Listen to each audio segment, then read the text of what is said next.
এই রান্নাঘরে বৃষ্টি হলে একেবারেই রান্না করা যায় না। মনে হচ্ছে আমি বাইরে গাছতলায় বসে রান্না করছি, এদিকে ভাতের হাঁড়ির মধ্যে জল পড়ছে।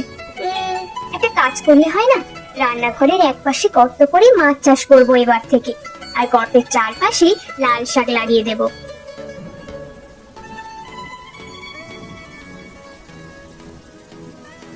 বৃষ্টির জল যে ভাতের হাঁড়ির মধ্যে পড়ছে, সামনের বছর একটা নতুন রান্নাঘর করতেই হবে। এখানে একেবারে রান্না করবার মতো নয়। তোমার আর নতুন করে রান্নাঘর করা হবে না। প্রতি বছর একই কথা শুনতে শুনতে আমি একঘেয়ে হয়ে গেছি। কি করবো বলো, হাতে কিছু টাকা পয়সা না জমলে তো রান্নাঘরের কাজে হাত দিতে পারি না। চাষ কাজ করে যা হয় তাতে আমাদের খাওয়াটা কোনো রকমে চলে যায়। ওদিকে তোমার দাদা বৌদিকে দেখো, তারা কত সুখে আছে। তোমরা আপন দুই ভাই, একজনের সংসার রাজার মতো চলে, আর একজনের দুবেলা ঠিক মতো খাওয়াও জোটে না। আমার বৌদির বাবাই তো দাদার ব্যবসার জন্য টাকা দিয়েছিল, সে টাকা দিয়েই তো দাদা দোকান দেয়, নইলে দাদার অবস্থা আমার চেয়ে খারাপ হতো। আমার বাবার অবস্থা ভালো হলে তোমাকে তো ব্যবসা করার জন্য টাকা দিতে পারতো। যাকে এসব কথা, তোমাকে একটা কথা বলার ছিল। আমাদের রান্নাঘরটা তো বেশ বড়, আমি সিদ্ধান্ত নিয়েছি রান্নাঘরের একপাশে একটা ছোট পুকুর করব, আর পুকুরের চারপাশ দিয়ে লাল শাকের বীজ লাগিয়ে দেব। কি বলছো এসব? এখানে কি এসব করা সম্ভব? ঠিক মতো আলো বাতাস না আসলে তো মাছ চাষও হবে না, লাল শাকের চাষও করা যাবে না। ঘরের চালটা পুরো ভেঙে ফেলতে হবে, তাহলে দেখবা আলো বাতাসের অভাব হবে না। আমার কথা মতো কাজ শুরু করো, দেখবা আমাদের জন্য ভালোই হবে। ঠিক আছে, তুমি যখন বলছো তাই হবে।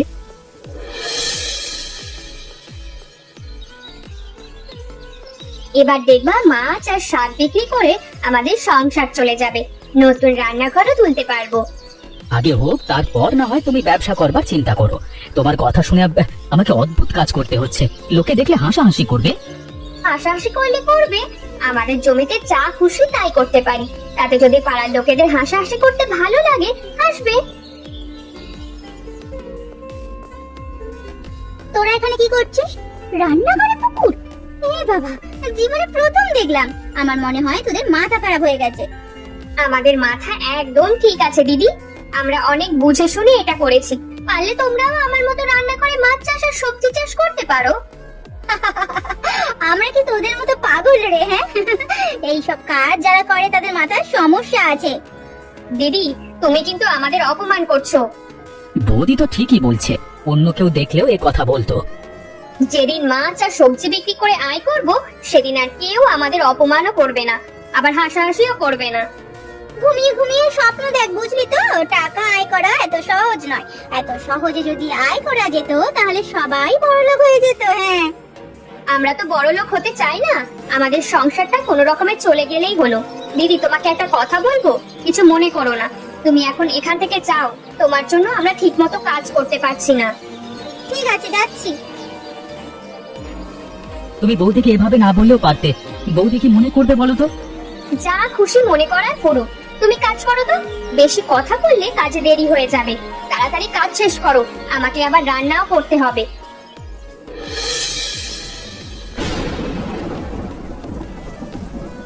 আমাদের বিক্রি প্রায় শেষের দিকে, ভালো দামে বিক্রি করতে পারলাম। নীলিমা, আজকে তোমার বুদ্ধির প্রশংসা না করে পারছি না। তখন তো আমাকে কত কি বলেছিলে, এখন দেখবা আমাদের দেখা দেখি অনেকেই রান্নাঘরে সবজি চাষ আর মাছ চাষ করবে। দাদা, তুমি বাজার করতে এসেছো বুঝি? তোমার প্যাকেটটা দাও, তাজা মাছ আর লাল শাক নিয়ে যাও, আজকে আর বাজার করতে হবে না। তোরা এখানে মাছ আর শাক বিক্রি করতে এসেছিস? ছি ছি ছি ছি, তোদের জন্য দেখি আমার মান সম্মান থাকবে না। কেন দাদা, তোমার মান সম্মান থাকবে না কেন?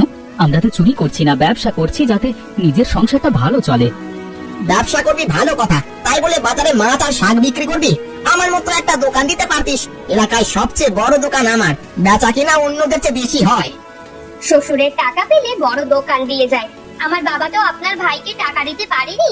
বড় দোকান দেওয়ার স্বপ্ন আমরা কি করে দেখি বলুন তো? তুমি দাদার সাথে এভাবে কথা বললে কেন? বাড়ির বউদের এমন উঁচু গলায় কথা বলতে হয় না। এখানে দাঁড়িয়ে আমাদের যা তা বলে গেল, সেটা তোমার কানে যায়নি মনে হয়? আমি দুটো কথা বলেছি, এতে তোমার খুব খারাপ লেগেছে তাই না? চুপ করো, মহেশ কাকা আসছে। তাজা মাছ আর শাক দেখছি। মাছ আর শাক যা আছে সব আমাকে দে। তাজা শাক মাছ সহজে পাওয়া যায় না, কত দাম দেবো? 400 টাকা দাম হয় কাকা, তুমি আমাকে 350 টাকা দাও। তুমি নিজেদের লোক, তোমার কাছ থেকে বেশি নিই কি করে? হ্যাঁ, এই নে টাকা।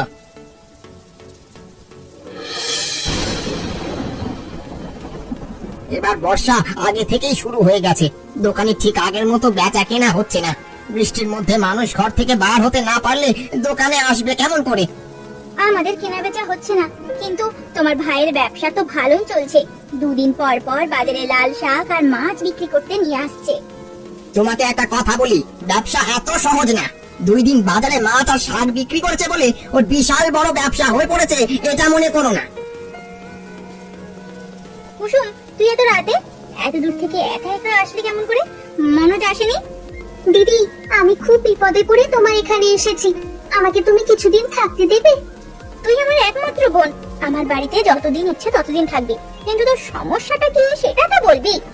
দিদি, মনোজের সাথে আমার আর সংসার করা হবে না। একজন গরিব কৃষকের সাথে আমি আর থাকতে পারবো না। বাবা কেন যে আমাকে এমন একটা ভিখিরির সাথে বিয়ে দিল, তোরাও বাবাকে কিছু বললি না।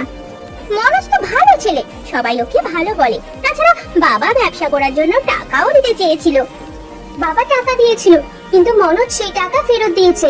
শ্বশুরের টাকা সে নাকি নেবে না। বেশি ভালো সাজতে গেছে বুঝলে, দুবেলা খেতে পায় না, তার আবার ফুটানি। শ্বশুরের টাকা নিলে কি জাত যাবে? কুসুম, তুই চিন্তা করিস না। তোর যদি মনে হয় মনোজের সাথে সংসার করবি না, তাহলে দরকার নেই। দরকার হলে এখন থেকে আমাদের এখানে থাকবি। আমরা তো মাত্র 2 জন মানুষ, তুই থাকলে বরং আমাদের ভালোই লাগবে। মন খারাপ করে আর কি করবে? তুমি এখানে বরং খেতে বসো। মনোজ যদি ভালো একটা ব্যবসা শুরু করে তাহলে ওর সাথে সংসার করার চিন্তা করবে, নইলে ওই বাড়িতে তোমার যাওয়ার দরকার নেই। তোর দাদা ঠিকই বলেছে, এবার দাদার পাশে বসে খেয়ে নে তো। রবিন, ভালোই হলো, দুজনে বসে একসাথে চা খেতে পারবো। আমার ঠিক একা একা চা খেতে ভালো লাগছিল না। তা তোমার ব্যবসা কেমন যাচ্ছে? খুব ভালো কাকা, ভাবছি ছোট পুকুর পাড়ে আরো কিছু সবজি চারা লাগিয়ে দেব। এই যেমন বেগুন, আলু, শিম, এই সব আর কি। হ্যাঁ, খুব ভালো বুদ্ধি। বুদ্ধি থাকলে কম জায়গার মধ্যে অনেক কিছু করা যায়। তবে আমার বুদ্ধিতে এসব হচ্ছে না, সব আমার বউয়ের বুদ্ধি। প্রথম যখন শুরু করা হয়েছিল তখন আমি ওর উপর রাগ করেছিলাম। এখন বুঝতে পারছি ও ঠিক ছিল। সত্যি রে, এমন বউ পাওয়া কপালের ব্যাপার। এমন অনেক পরিবার আছে যাদের বউয়ের কারণে ধ্বংস হয়ে যাচ্ছে। রবিন, আমি তোকে একটা কথা বলি, মোড়ের মাথায় একটা ছোটখাটো দোকান দে, সেখানে মাছ সবজি সব থাকবে। দেখবি গ্রামের লোকজন কাঁচা সবজি আর তাজা মাছ তোর কাছে কিনতে আসবে, কেউ আর বাজারে যাবে না। কাকা, তুমি বুদ্ধিটা খুব ভালো দিয়েছো, কিন্তু এই মুহূর্তে দোকান দেওয়ার মতো টাকা আমার কাছে নাই। তুই চাইলে আমি টাকা দিতে পারি, আস্তে আস্তে আমার টাকা পরিশোধ করে দিবি। তাহলে তো খুবই ভালো হয়। তোমার মতো মহান মানুষ আছে বলে আমাদের মতো গরিবেরা এখনো বেঁচে আছে। উপরওয়ালা আমায় ভালোই দিয়েছে, আমি যদি কাউকে সাহায্য করি তাহলে উপরওয়ালা খুশি হবে। তাছাড়া আমি তো এমনি এমনি দিচ্ছি না। তাহলে মোড়ের মাথায় দোকান দিতে বলছো? ঠিক আছে, তাই হবে। কিন্তু কাকা, মোড়ের মাথায় যে আমার দাদার মুদিখানার দোকান, দাদা বিষয়টা ভালোভাবে নেবে বলে মনে হচ্ছে না। দাদার কথা চিন্তা না করে নিজের কথা ভাব। তোর দাদা কি তোর কথা চিন্তা করে? তুমি ঠিক কথাই বলেছো কাকা, এখন থেকে নিজের কথা ভাববো। নিজে না থাকলে কেউ ফিরেও তাকাবে না। হ্যাঁ, এই তো একদম ঠিক বুঝেছিস।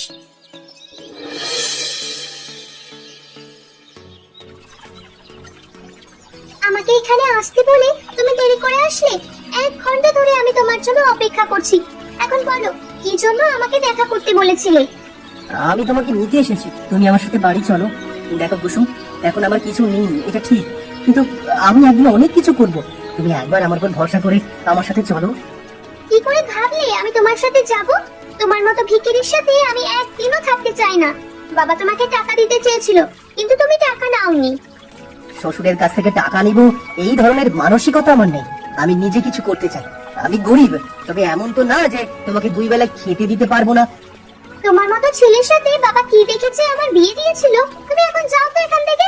তোমার সাথে আমার একদম কথা বলতে ইচ্ছে করছে না।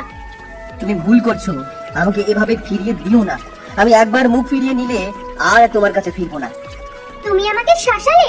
শোনো, তোমাকে আমার কাছে আর আসতে হবে না। তোমার মুখ আমি দেখতে চাই না, বুঝেছো? অনেক অহংকার তোমার, এত অহংকার থাকা ভালো না। আমার জায়গায় অন্য কেউ হলে তোমার অবস্থা খারাপ করে দিত। এসব বলার জন্য আমাকে এখানে আসতে বলেছো? তোমার সাথে দেখা করতে আসাটাই আমার ঠিক হয়নি। তুমি এখন আমার চোখের সামনে থেকে যাও, আর ভুলেও আমার সাথে কখনো দেখা করার কল্পনা করো না। ঠিক আছে, আমি চলে যাচ্ছি, তবে যাওয়ার আগে একটা কথা বলে যাচ্ছি, তোমার কপালে দুঃখ আছে। ফালতু কথা বলো না তো। আমার কপালে দুঃখ আসতে যাবে কেন? তোমার সাথে ফাল কথা বলে কোনো লাভ নেই, আমি গেলাম।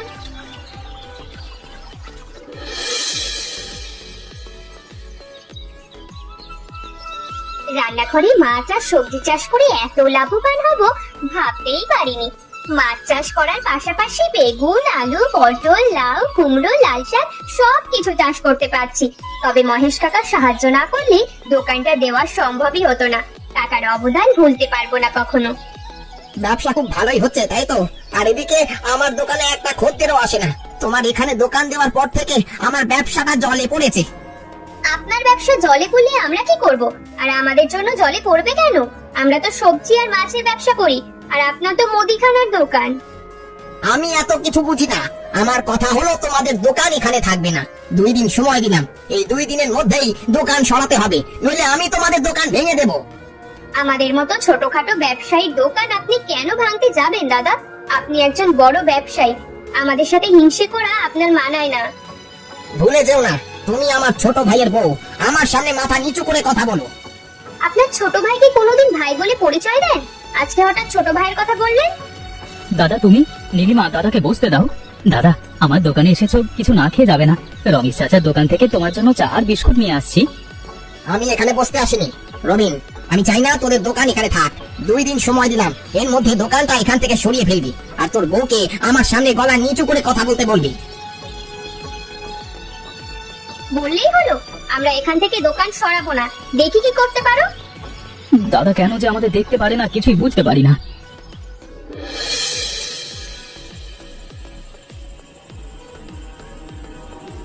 বলেছিলাম 2 দিনের মধ্যে দোকান সরাতে, কিন্তু আমার কথা শোনেনি। আমি ওর দোকান জ্বালিয়ে দেব। দিন দিন আমার অবস্থা খারাপ হচ্ছে, আর ওর উন্নতি হচ্ছে। চোখের সামনে ওদের উন্নতি কিছুতেই মেনে নেওয়া যায় না। দোকান জ্বালিয়ে দিলে তোমার অবস্থা আবার আগের মতো হবে তো? আগের মতো অবস্থায় ফিরে না আসলে আমি কিন্তু তোমার সাথে সংসার করতে পারবো না। কুসুম যেমন মনোজকে ছেড়ে চলে এসেছে, আমিও তোমাকে ছেড়ে চলে যাব। এই দিদি, কোথায় যাবি তুই? বাবা জায়গা দেবে না। আমি আগে বাবার ওইখানেই গিয়েছিলাম, বাবা জায়গা দেয়নি বলেই তোর বাড়িতে এসেছি। বাবা আমাকে কি বলেছে জানিস? বলেছে তোর দিদিও যদি কুবেরকে রেখে চলে আসে তাহলে তারও জায়গা হবে না। তাহলে এতদিন আমার কাছে টাকা ছিল বলে তুমি আমার সাথে ছিলে, এখন আমার ব্যবসা ভালো যাচ্ছে না বলে আমাকে ছেড়ে চলে যেতে চাইছো, তাই তো? তোমার আসল চেহারা আমি দেখতে পেয়েছি। আসলে তুমি লোভী, তোমার বোনও লোভী। এই, তুমি আমাকে লোভী বলবে না তো? লোভী বলবে না। বাবার যৌতুকের টাকা দিয়ে তুমি ব্যবসা শুরু করেছিলে, এই কথা ভুলে যাবে না, বুঝেছো? লোভী তো তুমি। আমি কি করলাম?